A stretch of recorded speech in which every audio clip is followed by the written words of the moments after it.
En Nega és el cantant de Los Chicos del Maíz, ja el coneixeu, i en Pablo Iglesias és professor de Ciències Polítiques de la Universitat Complutense de Madrid. I bé, ara faran la presentació del llibre que han tret, que es diu Abajo el régimen, que és aquest. I seguidament farem una mica de... Bueno, podreu fer preguntes, podrem iniciar un debat i serà això, una xerrada de debat. Doncs bé, em repeteixo, moltes gràcies a tothom per ser aquí i ara els hi passo el temps de paraula a ells.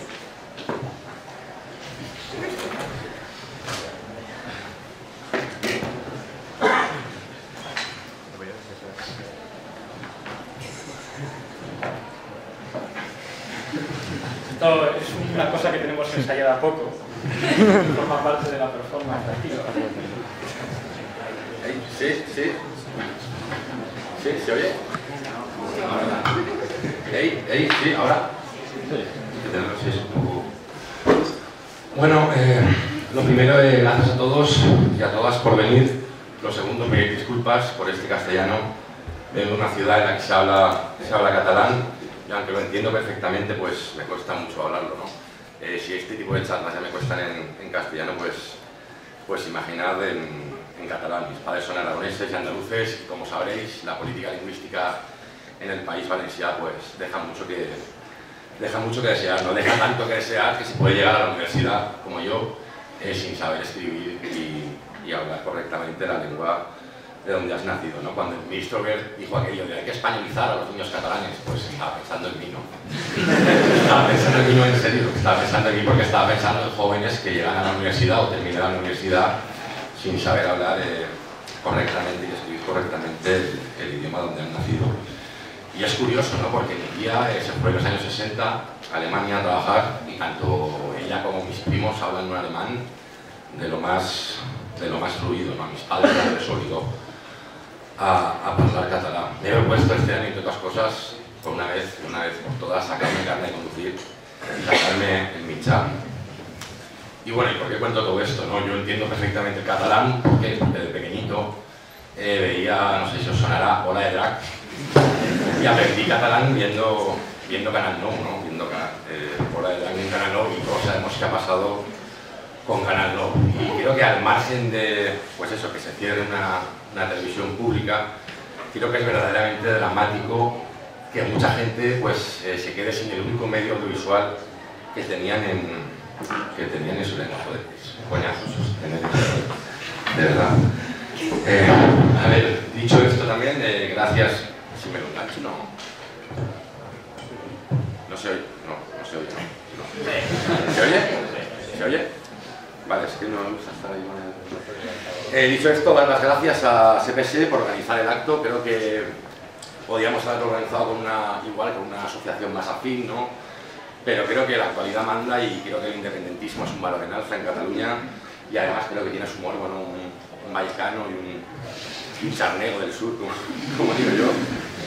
Tiene su humor en un acto de este tipo. Dicho esto, pues nada, si queréis entramos en materia. Yo no vengo aquí a hablar de mi libro, vengo a hacer como diría el gran Paco Umbral, vengo a hacer una defensa apasionada y a ultranza del reggaetón, ¿vale? No, antes de que os echéis las manos a la cabeza, quiero recordaros que grupos como Tego Calderón o como Calle 13 hacen reggaetón, y para sustentar esta a priori descabellada sentencia, pues me gustaría leer un pasaje, no sé si conocéis el libro Sociofobia de César Rendueles, creo que es de lo mejorcito que se ha sacado este año en lo que es el espectro de izquierda transformadora, ¿no? Y voy a citar textualmente, dice así: la mayor parte de la música que el occidente rico odia se baila en pareja y extremadamente pegado. Una pista de baile de reggaetón es la consumación de la pesadilla simbólica occidental, una masa sudorosa, apretada y sin ilustrar, coreando letras de alto voltaje sexual y proclives a la violencia. Creo que aquí reaccionado como blancos, burgueses, protestantes. Bueno, bromas aparte, ¿por qué digo todo esto, no? Porque creo que la izquierda transformadora, y me vale tanto para las CUP aquí en Cataluña como para el PC o Izquierda Unida en el resto del Estado, creo que de alguna manera han olvidado su razón de ser, ¿no? Creo que se han olvidado de los de abajo o de la clase obrera o de cómo como lo queremos llamar, ¿no? Parece que los de abajo solo es ese joven que forma parte de la generación mejor preparada de la historia, que tiene 2 carreras y tiene un máster y habla 3 idiomas y está en Londres sirviendo mesas, ¿no? Y creo que es un planteamiento un tanto elitista y un tanto clasista. Los de abajo también son esos jóvenes que escuchan reggaetón, los de abajo también son esos 7, y atención al dato, esos 7 millones de españoles que han comprado un disco de Camela.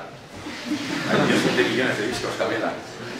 Los de abajo, y quiero decir esto aquí aunque nos duela, también son esos jóvenes descerebrados que cuando van a la selección pues salen ahí con la bandera a hacer el tonto en la calle, ¿no? Los de abajo son ese, y voy a citar porque es un dato, ese 25% de jóvenes españoles de entre 18 y 24 años que no cursaban ningún tipo de ciclo formativo ni de formación en 2012, ¿no? Es tremendo, o sea, es una mayoría social importante, ¿no?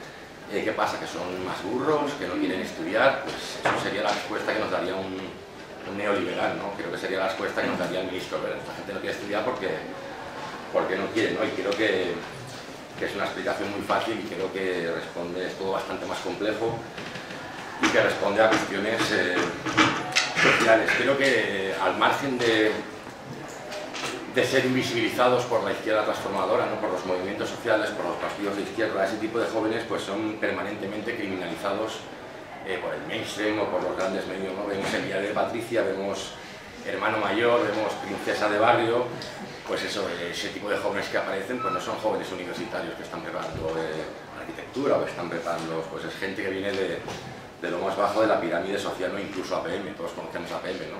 Todos conocemos al gitano que caga los pollos, ¿no? Pues eso es racismo, o sea, que nos haga a todos gracia. Yo he sido el primero que me he reído con el colega este, creo que hay un sesgo clasista importante. A mí me gustaría pues, que en esta charla pues, hubiera fontaneros, hubiera electricistas, hubiera barrenderos, hubiera la típica chica que trabaja dependiente a 10 horas al día en un Zara. ¿Para qué? Para ponerse unas tetas nuevas, ¿no? Es que esa es la clase trabajadora, esos son los de abajo también, aunque a veces, pues de alguna manera nos olvidemos de ellos, ¿no?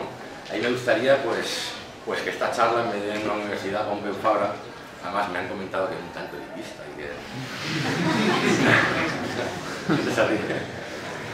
pues que se hubiera hecho, por ejemplo, en un polígono industrial, ¿no? O en una asociación de vecinos en un barrio, y todo esto que comento no me lo invento, ¿no? No es que yo tenga una pasión por los canis y las chonis y los nen, ¿no? Según el CIS, y es muy interesante, según el CIS, las CUP, por ejemplo, obtiene su mayor respaldo electoral entre jóvenes universitarios.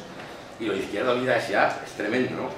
Su mayor respaldo electoral es entre jóvenes universitarios, altos funcionarios y, ojo al dato, altos ejecutivos. O sea, está ahí el 75 lleno de marxistas leninistas. No sé, es tremendo, ¿no? Y se produce ahí una paradoja brutal, ¿no? Porque son dos partidos, entiendo, ¿no? Que velan o que pretenden hacer su trabajo con la gente que menos tiene, pero paradójicamente la gente que menos tiene, pues pasa de ellos, ¿no? Se produce ahí una paradoja que casi cuestiona uno de los pilares fundamentales del materialismo dialéctico, ¿no? Del marxismo, que es ese que nos dice que son las condiciones materiales las que determinan la conciencia. Claro que cuando Marx escribió eso no existía Telecinco y Sálvame, que de eso podríamos hablar también. Luego, voy a pegar un trago porque se me está saliendo. Yo entiendo mucho que cuesta, ¿no? hacer campañas, cuesta hacer pedagogía, acercarse a un nen de barrio o a una choni o a un cani, acercarse es difícil, ¿no? Y créanme que sé de lo que hablo, ¿no? Yo estuve casi 7 años trabajando de soldador y era el bicho raro, o sea, humillado, todo tipo de violentado, todo tipo de humillaciones, vejaciones, era el tipo raro que cuando llegaba la hora del almuerzo, en vez de estar ahí hablando de fútbol y de tías, pues salía un rinconcito y sacaba mi libro de Galeano, ¿no? O algo así. Entiendo que cuesta, pero tenemos que entender de una vez por todas que sin ellos no vamos a ninguna parte, ¿no? Porque son una mayoría social importante, y además desconfío de las revoluciones. Creo que las clases medias nunca han hecho revolución alguna, ¿no? Pero bueno, como dijo Erich Fromm, sí que hicieron una revolución, ¿no? En 1933 en Alemania las clases medias protagonizaron una revolución y fue la leche además. Por todo ello, creo que la labor de la PA, de la plataforma de afectadas por la hipoteca, creo que es tan importante, ¿no? Porque creo que han conseguido lo que nadie había conseguido. Lo que no había conseguido ningún movimiento social, ningún colectivo, ningún partido comunista, lo ha conseguido la PA, ¿no? Y es de alguna manera, volviendo a la metáfora del reggaetón, es juntar en la misma lucha a uno que escucha reggaetón y a uno que escucha Massive Attack, o no se me entiende, ¿no? Creo que por esa misma razón es tan importante el otro día David Fernández llamando gánster a Rodrigo Rato, ¿no? Que es ese lenguaje que todo el mundo, es un lenguaje explícito, directo, que todo el mundo entiende. Por eso creo también que es importantísimo y muy valioso el papel que desempeña Pablo en las grandes tertulias, porque bueno, en un horario de máxima audiencia salga y aparezca diciendo que la marca España es un padre de familia buscando en la basura, pues aparte de disparar mi ego a la altura del Carrero Blanco, pues creo que es muy interesante y creo que vale más que 100 libros de materialismo histórico y dialéctica, y creo que la meta es esa, ¿no? Creo que la meta de todos los que militamos en movimientos sociales o venimos de la izquierda transformadora, la meta principal, el objetivo primario y básico es traducir todo ese imaginario, llamémoslo marxista o de la izquierda transformadora, como queramos, traducirlo a, pues de alguna manera, pues eso, al pueblo llano, ¿no? Traducir las ideas, no cambiarlas, ojo. O sea, traducir las ideas no significa cambiarlas, porque, ojo, a mí ortodoxo no me gana nadie, ¿no? Y bueno, creo que tendremos que hablar del jodido libro. A ver, pues el libro, pues respecto al libro, a mí la verdad es que este tipo de historias no me terminan, no me convencen, porque parece que tenemos que salir aquí a convenceros de que el libro es maravilloso y como que lo tenéis que comprar. Yo recomendaría que lo robarais en alguna gran superficie, pero el problema es que yo no lo he visto en ninguna gran superficie. Está en la FNAC, está en la Casa del Libro, y es curioso porque se ha vendido mucho, se ha vendido bastante bien por correo, y aprovecho para darle un tirón de orejas a la editorial aquí presente. Y bueno, el contenido creo que son temas muy de andar por casa, ¿no? Abordamos temas candentes para la izquierda, como puede ser el 11M, las primaveras árabes, hablamos de la URSS, del bloque socialista, hablamos de Santiago Albarrico, la guerra en Libia, en Siria. Creo que es un libro sin muchas pretensiones, un libro muy accesible. El otro día me decía una chiquita por Facebook que mira, el libro está bien, pero es muy denso, ¿no? Y casi se me cae el mundo, ¿no? Porque la idea es todo lo contrario, ¿no? Que sea un libro de batalla y un libro muy accesible.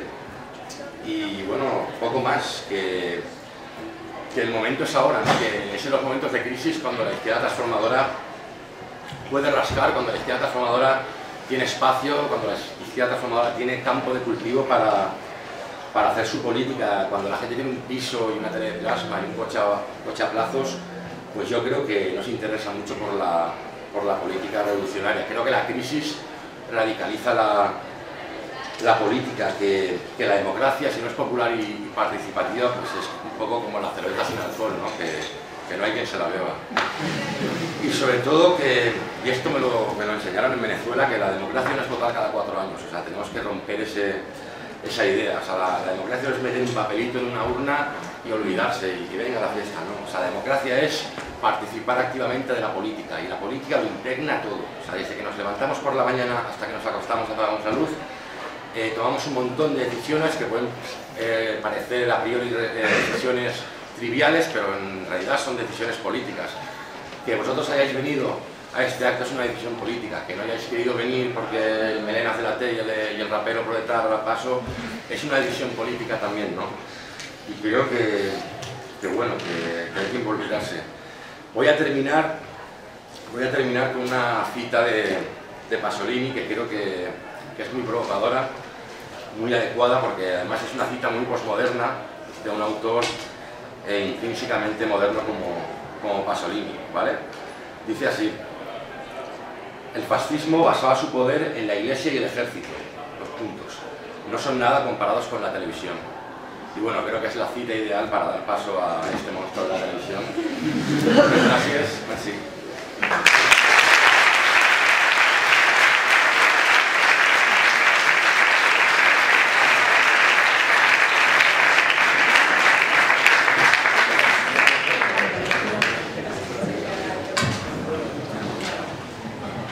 Muchísimas gracias a todos.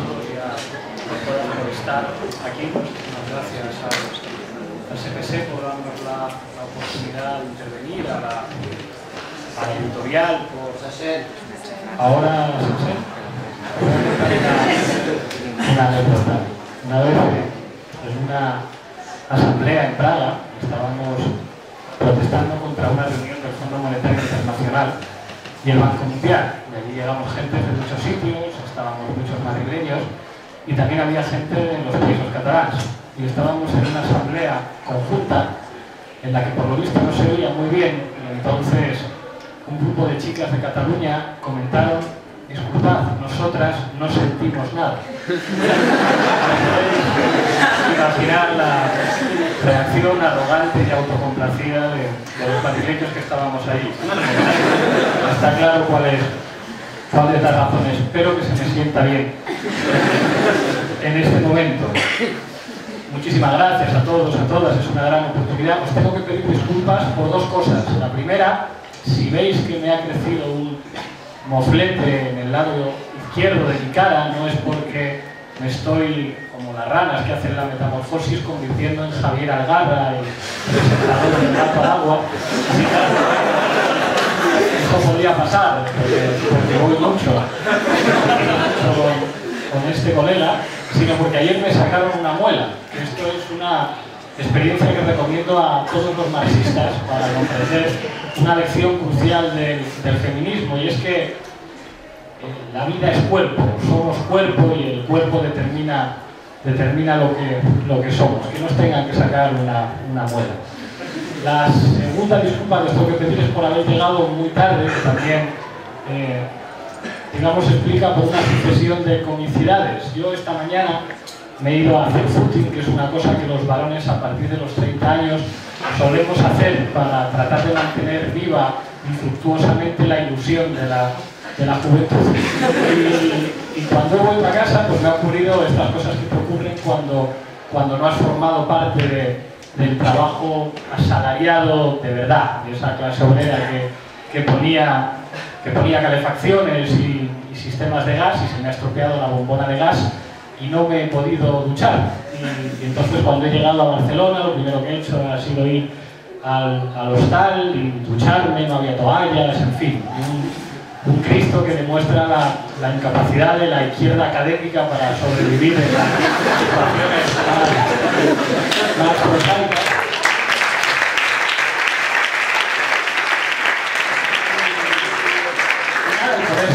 Por eso he llegado, recién duchado, eso sí, pero tarde a esta charla.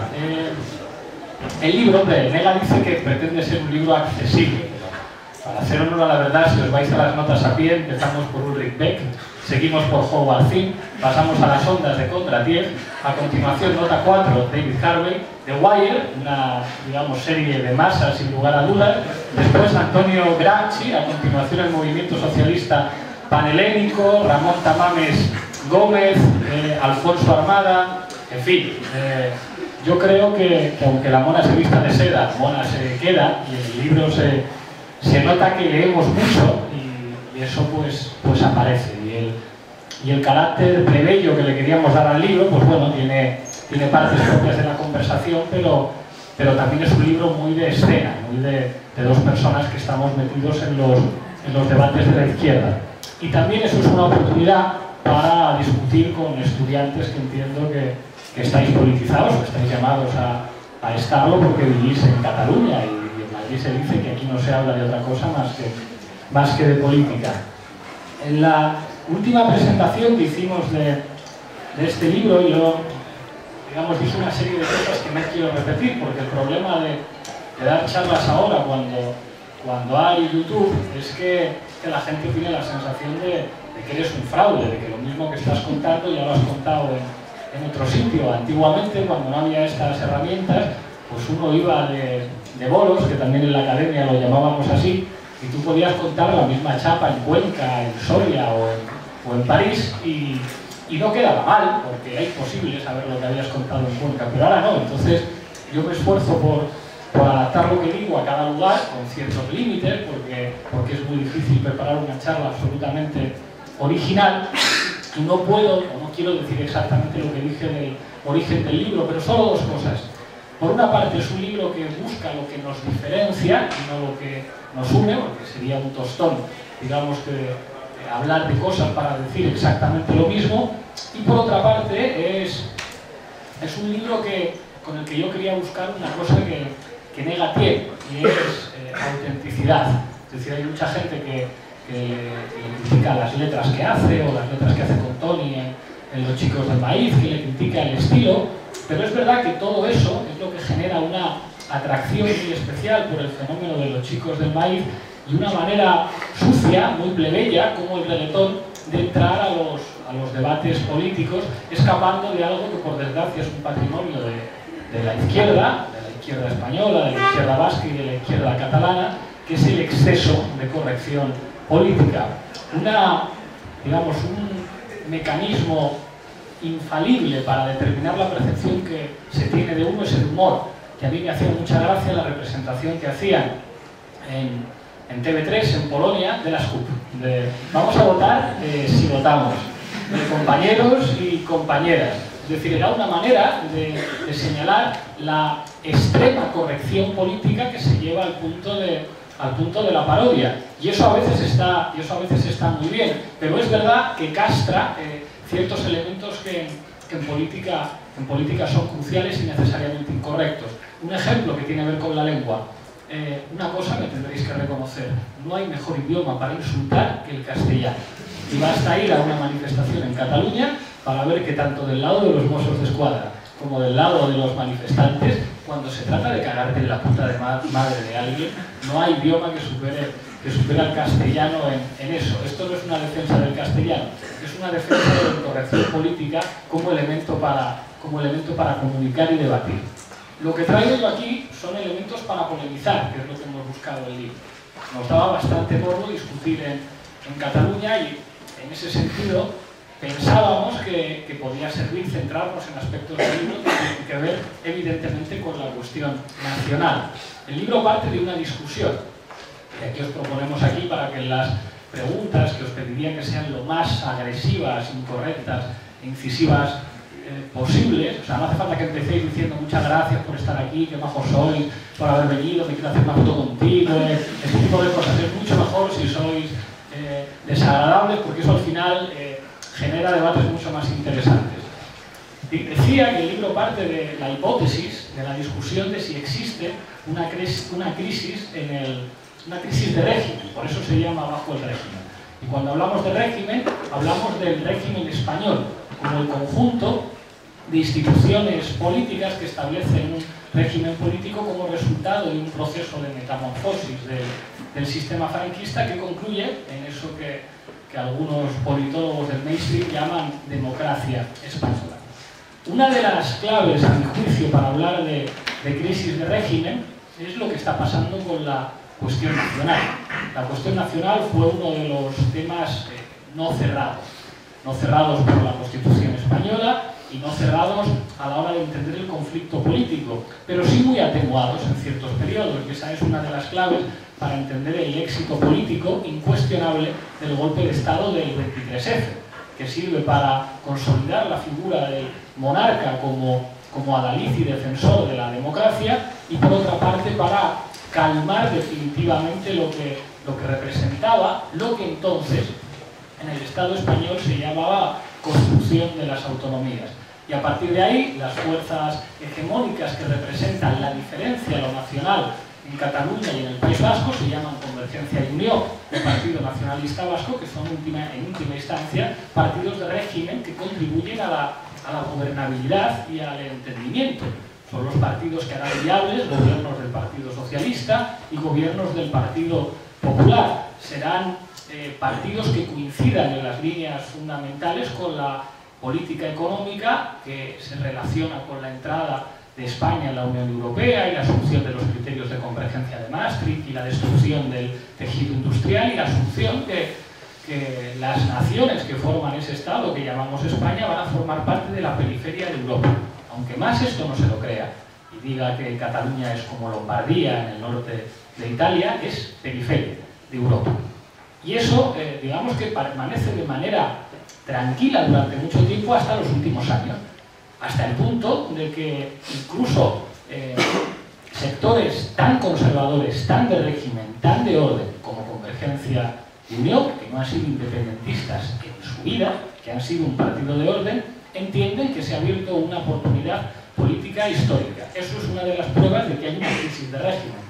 La crisis de régimen no se valida en la medida en que la izquierda dice que hay una crisis de régimen y que la revolución está a la vuelta de la esquina, que es una de las estupideces que la izquierda históricamente tiende a repetir, sino cuando el enemigo, cuando el adversario lo reconoce. Se ve que hay una crisis de régimen al analizar figuras como lo que representa Albert Rivera y el Movimiento Ciudadanos. Se entiende lo que es una crisis de régimen al ver lo que representa UPyD como fenómeno que ha demostrado ser capaz de ir más allá de la contradicción con el conflicto vasco. La crisis de régimen tiene que ver con que figuras como Alejo Vidal Quadras se estén planteando un futuro político no necesariamente coincidente con el Partido Popular. La crisis de régimen se ve en el hecho de que el Partido Popular en Cataluña tenga que competir en racismo con Anglada para poder obtener votos en este país. No se ve en el hecho solamente de que exista el 15M o en el hecho de que haya un desafío soberanista. Eso quiere decir que hay una estructura de oportunidad abierta, pero que el resultado no está decidido. El resultado dentro de unos años quizás sea la independencia de Cataluña o quizás sea una España mucho más unida y asegurada por el ejército. En política todo es posible y basta atender a lo que ocurrió en Yugoslavia para ver que cuando las cosas se ponen serias de verdad, la clave que decide todo en política ya no tiene que ver con la televisión, como decía Pasolini, ni con la Iglesia, sino con el poder policial y militar, aunque parezca inverosímil en ciertos aspectos. Pero parece que hay una serie de oportunidades y debates que se plantean.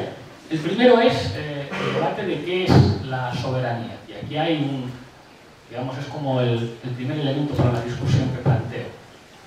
Yo escribí un artículo hace poco en el que señalaba qué es lo que debería hacer un gobierno decente o un gobierno patriota, que luego hablaremos de qué representa ser patriota y qué significa esa palabra, sobre todo qué significa para un español que tiene que disputar sistemáticamente una identidad que no opera políticamente.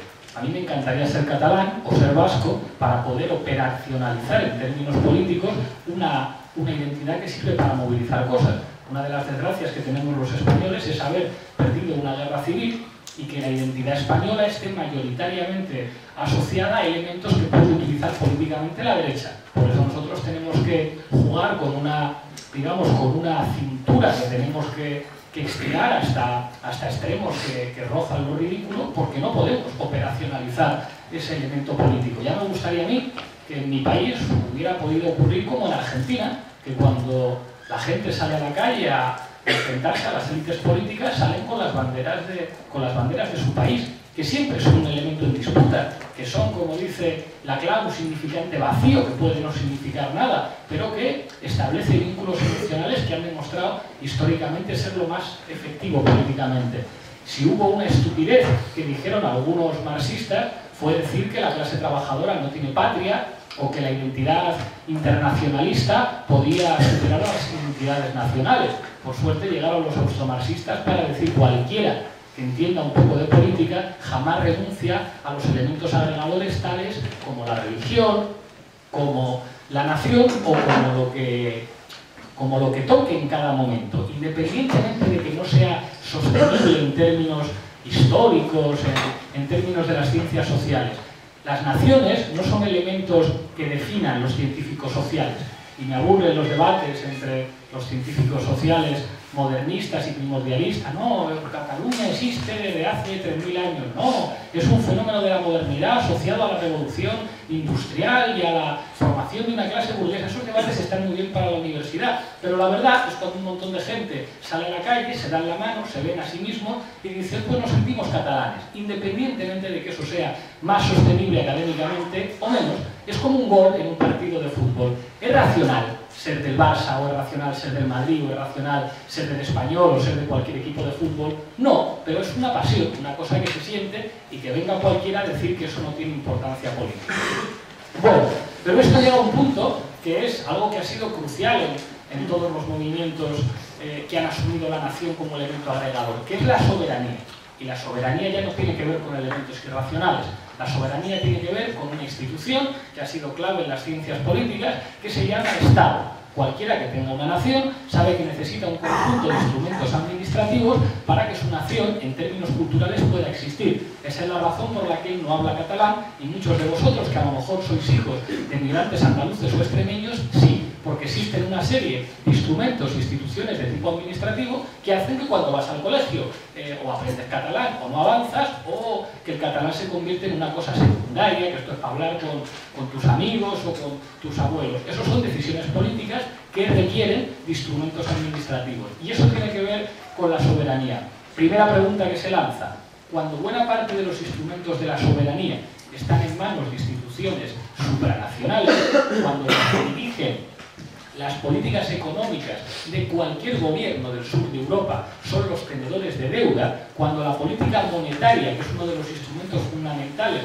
para la política económica, está en manos del Banco Central Europeo, que no tiene control de nadie, ¿qué es lo que significa hablar de soberanía? Os lo pregunto a vosotros.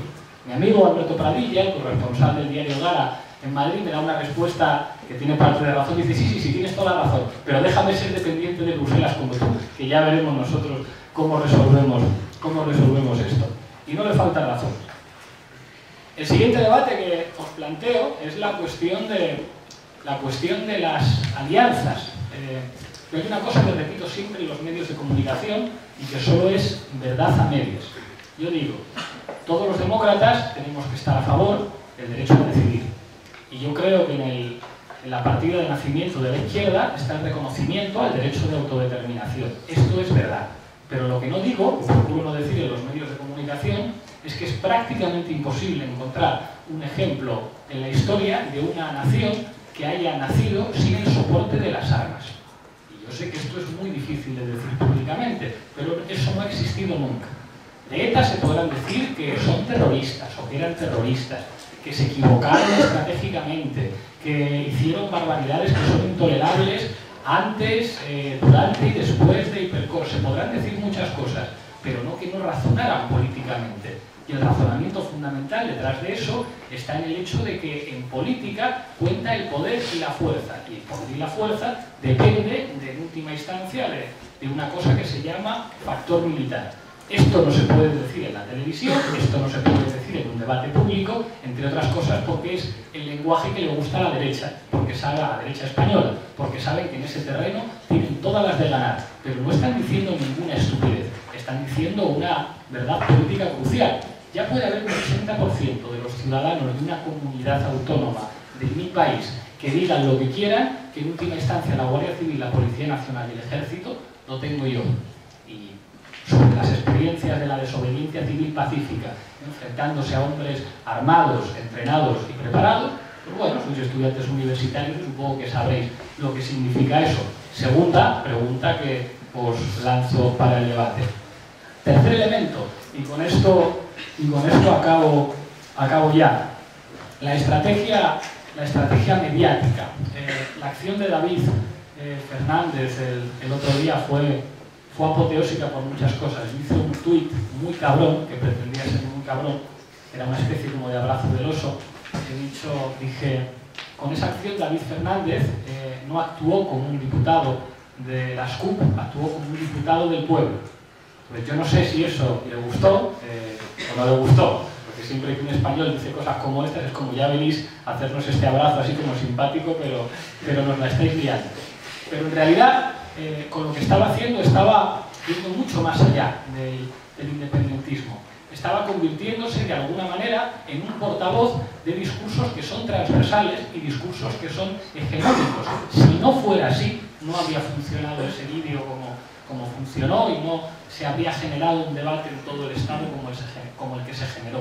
Si no fuera tan peligroso ese discurso a nivel de todo el Estado, incluso diría a nivel mundial, porque era básicamente alguien diciéndole la verdad a uno de los responsables de la crisis, no hubieran llegado los aparatos editoriales de los principales medios de comunicación a decir inmediatamente, como el grupo Prisa, que eso era un ejemplo de la degradación de la democracia, con toda su cara dura, con toda su cara dura.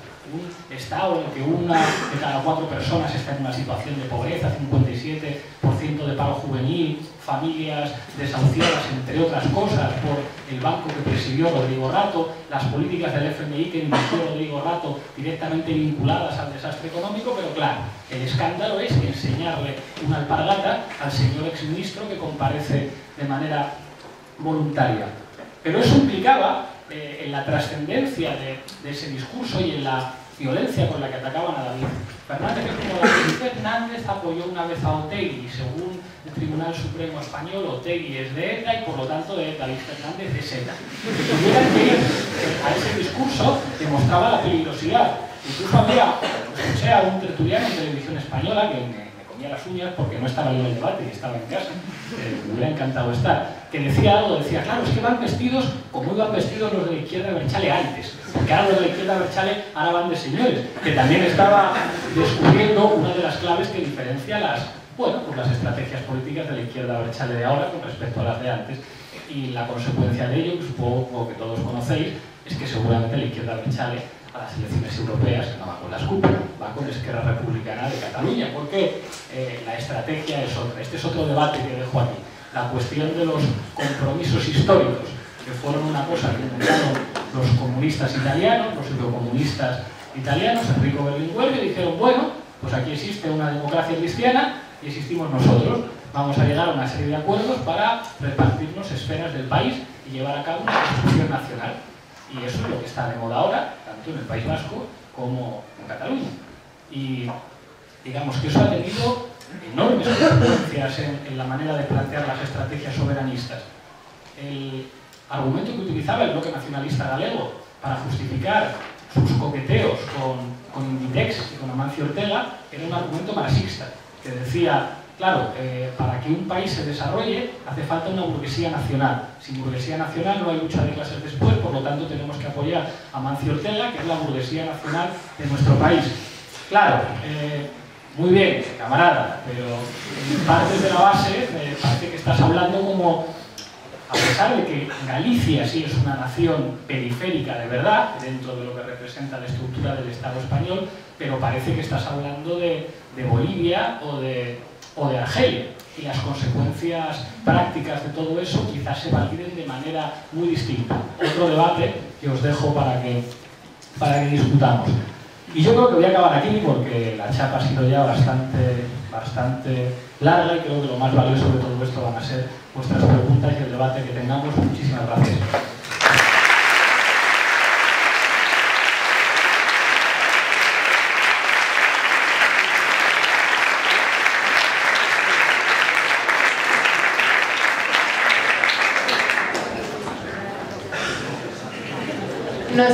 No sé molt bé com voleu fer, aixequeu el braç i... És una cosa que no he comentat, o vas dir, que és que si vosaltres us sentiu patriotes, i d'on us sentiu patriotes, ens responeu-vos, sisplau, i un apunt, vull dir que has comentat, Nea, que era paradoxal, que el sindicat d'estudiants convidéssim una persona a Madrid, una persona que té arrels i només fer la reflexió que el sindicat d'estudiants, per exemple, tenim una persona que és de Canàries, una persona que és de Galícia, la gran majoria del nucli és de Baix Llobregat, que no és la zona més catalanista del nostre país, vull dir que a l'alt d'intervencions aquestes, vull dir que ja ho fem amb voluntat de ser plurals i que som plurals.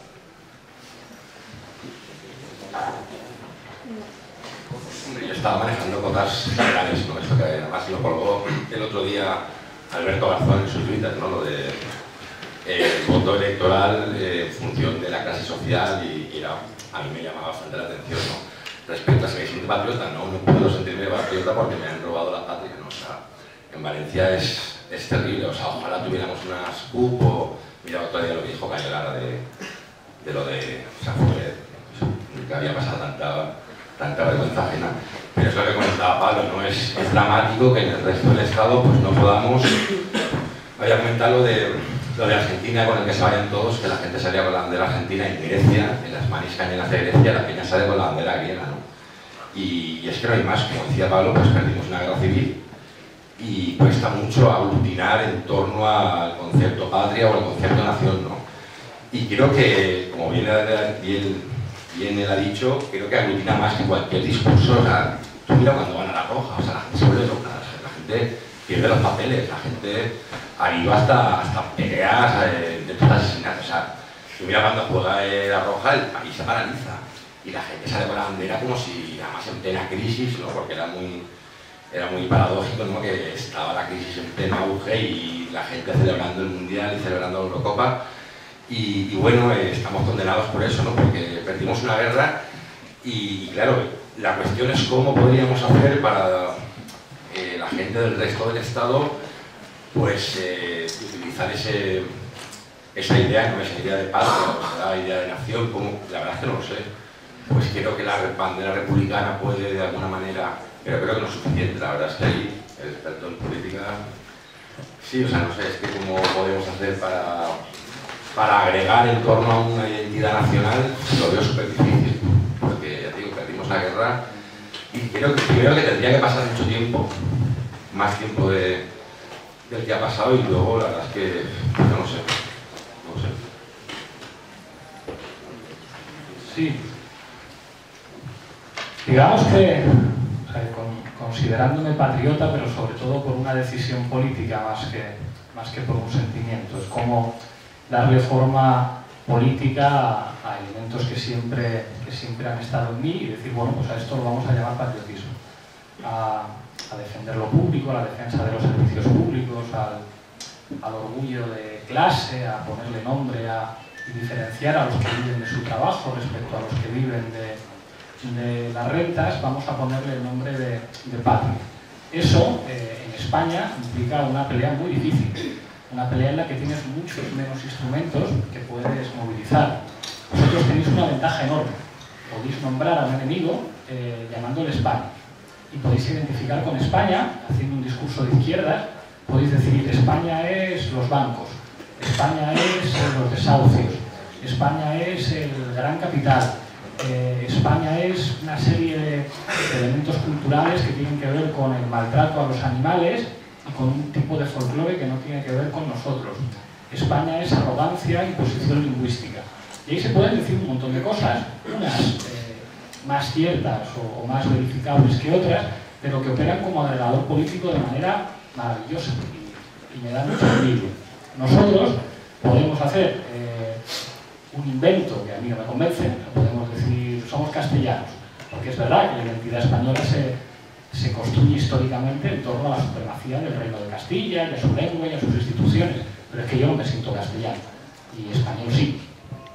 Y el problema, a partir de ahí, a partir de una derrota que implica que tú no patrimonializas una serie de elementos identitarios, pues tratas de apoyarte, porque eso es hacer política. Eso es lo que Gramsci decía que era hacer política, utilizar elementos del sentido común general para llevarlos a tu terreno.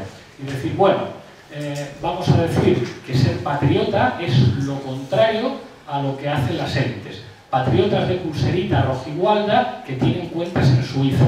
Patriotas de pulsera rojigualda que sin embargo privatizan lo de todos, que externalizan las empresas. Patriotas que en última instancia son unos privilegiados a los que no les afectan los recortes que aplican sobre el pueblo, que es en última instancia el sujeto que yo identifico como patria. Y con eso, más o menos, trato de operar y trato de funcionar y en los debates se me nota. Pero yo sé que no tengo bandera y no tengo un exterior constitutivo, que es lo que te dice que eres tú.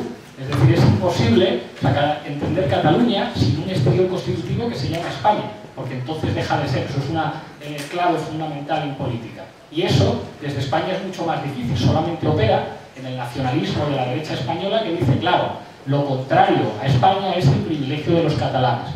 Los catalanes que no pagan impuestos, que son insolidarios, que son ratas, que se aprovechan de lo que... Toda una mitología que sirve para alimentar una cosa que Madrid se vive. O sea, si habéis ido a Madrid, eso forma parte de los imaginarios. Ver un Madrid-Barça es ver una expresión pública de todo eso. Esperanza Aguirre, que es una de las mujeres más inteligentes políticamente, fue más lista que el hambre al decir, venga, venid a insultarme a mí, catalanes de mierda, que me vais a dar el apoyo de todos los madrileños del mundo. Cuando en el partido que se juega en Madrid no se insulta al rey y en lo que se corea es Esperanza, hija de puta, Esperanza Aguirre está diciendo gracias gracias por elegirme presidenta de la Comunidad de Madrid otra vez, vosotros catalanes, porque voy a convertir el insulto contra mí en el insulto contra Madrid. Eso la derecha española lo maneja de maravilla, y la retroalimentación que hay entre Mas y Rajoy, que cuando se tienen que entender se entienden perfectamente, opera de maravilla en estos códigos. ¿Cómo nos podemos mover los españoles de izquierdas? Pues haciendo virtud de la necesidad y con muchísima habilidad, tratando de utilizar, tratando de cambiar el significado a ciertas palabras, diciendo, no, los demócratas somos nosotros, porque ser demócrata no es votar cada 4 años, ser demócrata es el derecho a decidir sobre todas las cosas, y ningún demócrata puede estar en contra de decidir sobre todo, sobre tu nación y sobre el uso de tus recursos. La libertad no es la libertad de empresa, eso se llama autoritarismo de mercado. Los que defendemos la libertad somos patriotas que entendemos que se fundamenta en los derechos sociales. Sin los derechos sociales no puede haber libertad ni democracia. Pero es verdad que no es, digamos, no es el reflejo. Es decir, la definición que tendría que hacer un español de izquierdas de lo que significa la patria es mucho más compleja, mucho más evanescente que la que puede hacer un catalán o un vasco. Lo tenemos mucho más difícil que vosotros. Sí, yo una pregunta para Nega en relación a lo que has comentado de los Johnnies o los de abajo, ¿no? ¿Cuál es el papel de los sindicatos de clase para organizar a esta gente? Porque digo los sindicatos de clase confederales, porque estoy viendo como las luchas en Pamplico, por ejemplo, o los arrenderos en Madrid, esa gente no son universitarios, que quien barre las calles no ha ido a la universidad, no ha leído mucho, pero se está realizando, está haciendo la huelga en medicina en Pamplico igual, estamos teniendo centros en el Estado que sí que se está organizando esta que se llama los Johnnies o sí, pero se da, además has puesto creo dos ejemplos muy afectados, ¿no? Se da en sectores muy concretos, como pueda ser pues eso, los barrenderos de Madrid que vienen ya de luchas anteriores muy tremendas y el tema de Pamplico, pero yo creo que en general esta acusación que lanzo es un poco disparo en todas direcciones, o sea, disparo a la CUP, disparo a la Izquierda Unida, disparo también a los grandes sindicatos, disparo también a la izquierda posmoderna que dice que este tipo de sujetos les cuesta mucho identificarse con... Y bueno, creo que es un poco así, ¿no? Cuesta mucho, no sé muy bien cómo se hace porque es el debate que tenemos siempre, ¿no? Antes, pues la clase obrera sí que la podías identificar de una forma más clara, ¿no? Porque había más industria, no estaba tan terciarizada la sociedad, ahora es todo sector servicios, y antes sí que era fácil, había una cultura obrera, había barrios obreros, tú conocías a un obrero ya no cuando lo escuchabas hablar o cuando lo veías viendo cómo iba vestido, ¿no? Porque ya era como azul del trabajo. Eso de alguna manera se ha perdido y cuesta mucho más, ¿no? Y entre que cuesta mucho más y que, según mi punto de vista, hay cierta izquierda que ha perdido un poco el norte con todo el tema de los nuevos sujetos emergentes y ya no existe la clase obrera, o si existe de forma muy minoritaria, y luego por otra parte esa acusación siempre a los sindicatos mayoritarios de solo miráis por los vuestros, ¿no? A toda esa gente que trabaja de cajera o trabaja pues eso, en informática o de teleoperadora o ese tipo de nuevos trabajos, los tenéis abandonados y solo os preocupáis por el obrero de 50 años que ya de la SEAT o de la Nissan, ¿no? Y bueno, es complejo, como decía, es muy complejo acercarse a esa gente, pero creo que son una mayoría social importante y creo que dejarlos de lado es la perdición porque, como decía, creo que es más, es una cosa que se ha visto en los últimos movimientos sociales en el Estado español, todo el tema del 15M, de las mareas, si te das cuenta, el propio método de lucha, la propia herramienta de lucha como es la acampada, automáticamente deja fuera pues a un trabajador de la limpieza, por ejemplo. O sea, un tío que trabaja en una fábrica o trabaja barriendo la calle o trabaja de cajera 8 horas en un supermercado, no puede irse a la plaza de acampada ahí todos los días, ¿no? Y eso de alguna forma eso lo criticaba muy bien Boaventura en un artículo comentando eso, ¿no? Que con ese método de lucha automáticamente estás dejando a mucha gente fuera. Y la verdad es que fórmulas mágicas no tengo, no sé, habría ahora mismo cómo, tendría que meditarlo mucho, ¿no? Cómo acercarnos a a la clase obrera más tradicional o a ese tipo de trabajos precarios. Pero creo que sí que hay que contar con ellos, porque si no, es que no es una cuestión, como decía, que yo tenga pasión por el obrerismo clásico, por la gente que viene de muy bajo extracto social, es que son una mayoría, ¿no? Y creo que para transformar la sociedad tenemos que contar con ellos y ellas. Sí. Antes habéis dicho que la izquierda tenemos el problema de ser muy cerrados de mente y autocorrectores. Y mi pregunta es, ¿hasta qué punto podemos abrir la mente y legitimar políticas pactistas con el poder como la de Izquierda Unida con el PSOE? Fíjate que en esto, sin ser muy partidario de los pactos concretos que se han dado, el primero de ellos es la experiencia del tripartito aquí en Cataluña y podría poner también el ejemplo del BNG con el bipartito en Galicia y el de Andalucía. Tendría que hacerles muchas críticas, pero nunca una crítica de principios. Me molesta tremendamente, y adopto un tono provocador, quien entiende que la política es una cuestión de principios. La política es una cuestión de poder. Tú puedes repetirte por las mañanas delante del espejo que eres marxista-leninista o puedes utilizar términos, esta ridiculez de los términos de la Tercera Internacional para insultar a alguien diciéndole tú eres un refo, yo en cambio soy un revolucionario, tú lo que eres es tonto.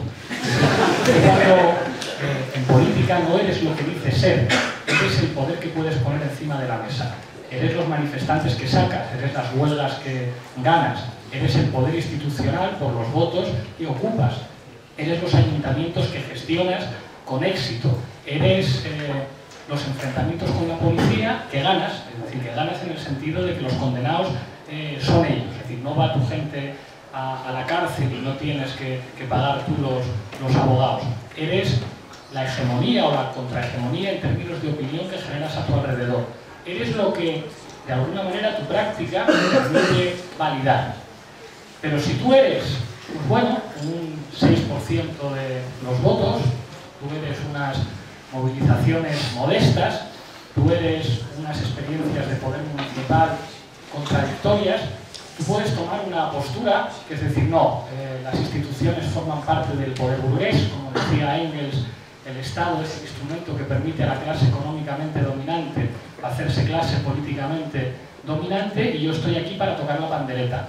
Entonces voy a las instituciones básicamente a ser una figura pintoresca que denuncia todas las injusticias, pero jamás, nunca, porque eso me convertiría en un reformista, pactaré con ninguna expresión del poder. Y esperaré los años que sean necesarios, quizá lo conozcan mis nietos, porque esto es una cuestión histórica, el socialismo va a llegar solo por el desarrollo de las fuerzas productivas, estas tonterías que se decían en el siglo XIX, la revolución llegará y habrá un momento precioso de conquista del Palacio de Invierno, vamos, y la mayoría absoluta será una cosa que nos parezca pequeña. ¿Eso quiere decir que hay que pactar siempre? Yo creo que no, es más, yo creo que en este momento el pacto con el Partido Socialista desde la minoría implica que aunque se puedan hacer cosas chulas, yo creo que hay cosas que ha hecho la Consejería de la Vivienda en Andalucía, que son cosas que están bien, no creo que todo sea lo mismo. Me parece una pérdida de tiempo la Consejería de Turismo y no cambiar la televisión, que es un elemento mucho más importante. Considerando que en este momento es absolutamente crucial empujar la pasoquización del Partido Socialista, y creo que eso, por desgracia, está lejos de ocurrir, entre otras cosas, por las miopías de la izquierda política española, pero en política tú tienes que actuar con los instrumentos y con la fuerza que tienes. Es decir, ahora mismo estamos aquí en una universidad de élite, una universidad que fue un capricho de Pujol, con un montón de características que no nos gustarían a nadie de izquierda, pero que estáis aprovechando vuestra organización para decir, bueno, pues en esta universidad, aceptando ciertas normas, porque tenemos que pedir permiso, y no nos han dado permiso para ir al auditorio, hacemos un acto que nos parece, y esto se ha apagado, y hacemos la batería. No es hablar de la universidad y ¡buah! Van a entrar los guardias de seguridad. Y a pesar de eso, tenemos la fuerza suficiente para en una universidad cuyo ideario no es el nuestro, no pueden impedir que hagamos un acto como esto. Estáis pactando, estáis llegando a un acuerdo con los que mandan en esta universidad, porque así es porque así es la política. Entonces la crítica que te hago, y he empleado la agresividad para discutir, o sea, no es una cuestión personal para nada, es que es fundamental que entendamos que la política no tiene que ver con los principios, y eso es una cosa que ha enseñado históricamente el movimiento obrero, y que el Estado es verdad que tiene una dimensión como consejo de administración que permite que a los económicamente dominantes sean políticamente dominantes, pero el Estado ha sido el único instrumento de los de abajo que les ha permitido la redistribución. Al final, que haya jornada laboral de 8 horas, que la gente tenga derecho a irse de vacaciones, que vayáis a un hospital y os curen, que puedas llevar a los niños a una escuela, eso tiene que ver con que se formalice a través de un aparato que en términos teóricos es del enemigo, que es el derecho, de una institución que se llama Estado. Entonces renunciar a utilizar tu fuerza política para intervenir ahí en los diferentes niveles, municipal, en una asociación de vecinos, en una universidad, en el poder del Estado, por principios, es no entender lo que ha significado la política. En política, por cuestiones de necesidad, se han llegado a producir los pactos tácticos más aberrantes, y no querría poner ninguno de la Segunda Guerra Mundial. No solamente el acuerdo que finalmente vincula el bando antifascista en la Segunda Guerra Mundial a grandes potencias capitalistas con la Unión Soviética, y que la Unión Soviética, a través de uno de sus anteriores ministros de Exteriores, Litvinov, dijera: queremos buenos imperialistas ingleses y queremos buenos nacionalistas franceses, porque lo que nos interesa tácticamente es derrotar al nazismo. Y cuando eso no se produce el acuerdo Ribbentrop-Molotov, en el que los ministros de Exteriores alemán y soviético llegan a un acuerdo ante la complejidad del movimiento comunista internacional, tras el Pacto de Múnich, en el que son las potencias llamadas democráticas las que entregan Checoslovaquia y la República Española a las fauces del fascismo. Así funciona la política, y o asumimos la madurez que implica mirar a las cosas a los ojos y entender las experiencias históricas, y entender que si las FARC están hablando con el gobierno colombiano, están negociando a partir de la fuerza que tienen. Y en todas las negociaciones que se producen, negocias con la fuerza, o no estamos hablando de política, estamos hablando de religión.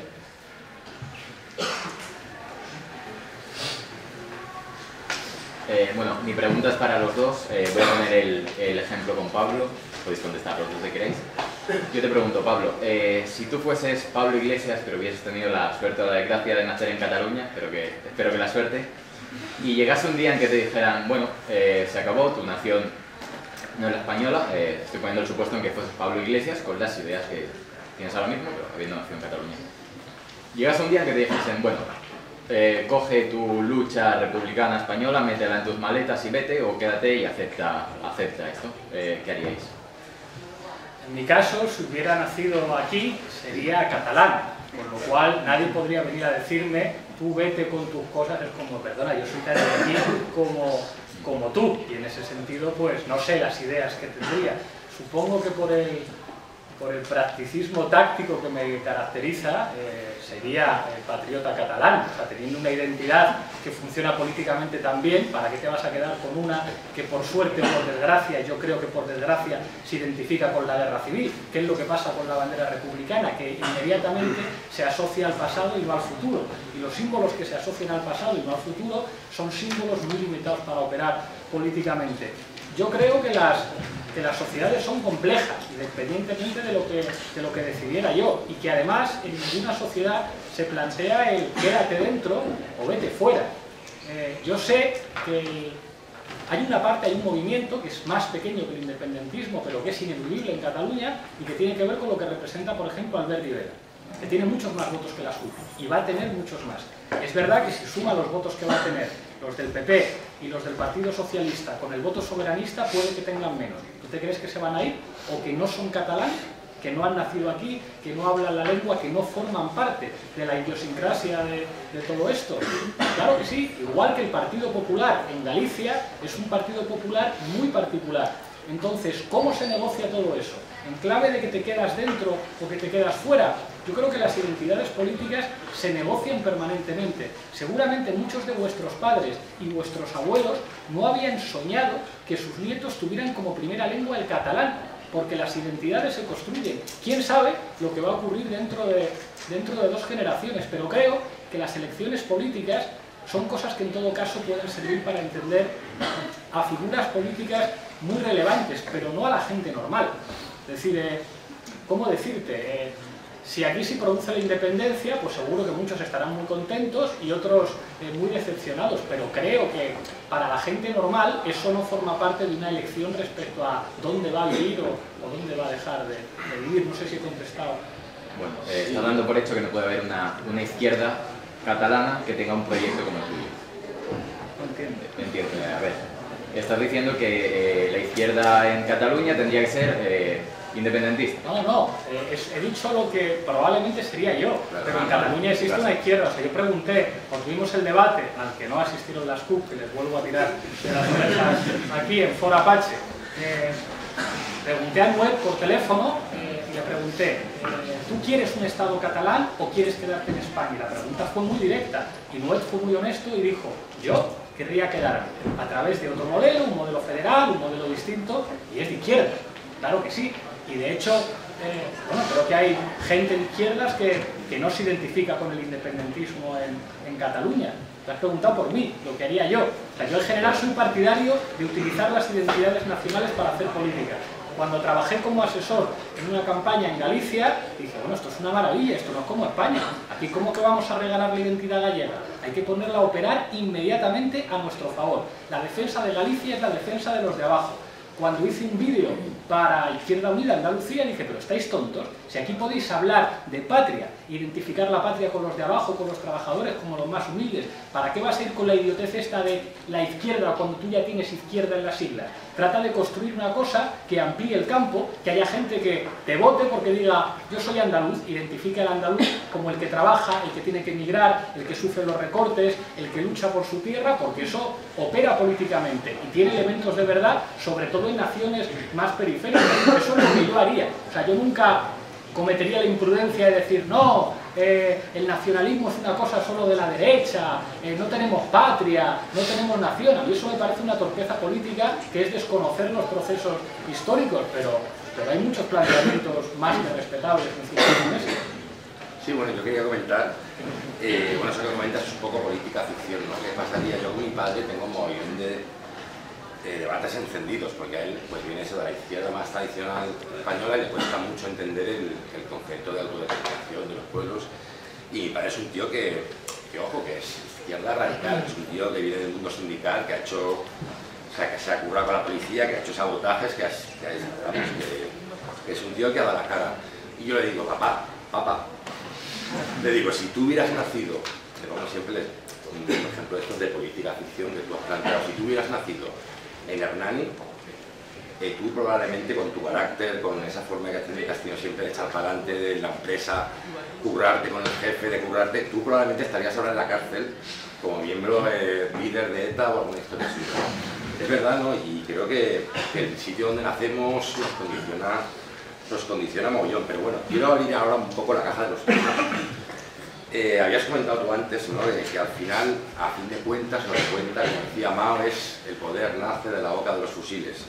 Y yo me planteo, me pregunto, yo vengo de una escuela más ortodoxa quizá, yo creo en la máxima leninista de un Estado, un partido, no porque yo tenga nada contra los catalanes o los vascos, porque creo que es más eficiente, y más en una Europa en la que estamos, como comentaba Pablo, víctimas de ese banco central europeo que sabe muy bien quién maneja esos hilos.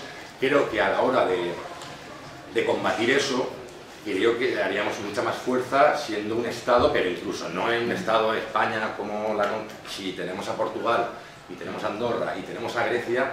Por eso no sé hasta qué punto, pues igual sí que vale, ¿no?, ese elemento nacional agregador sí que vale para sacar escaños o para tener un partidito bien, que tenemos nuestros concejales a nivel municipal, funciona muy bien, pero a la hora de política de altos vuelos, de querer realmente transformar la sociedad, transformar, no sé, no voy a hablar de los medios de producción, pero a la hora de esa política de altos vuelos sí que creo que conviene más un partido de corte estatal.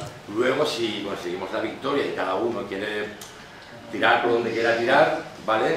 Pero creo que a la hora de pelear contra ese monstruo que es Europa o el FMI o el sistema, el capitalismo, como lo queramos llamar, creo que vamos mejor juntos, ¿no? Y cuando has comentado de este chico, yo creo que es un poco igual. Por supuesto que defenderé a muerte el derecho a la autodeterminación de los pueblos aquí y en la China popular, ¿no?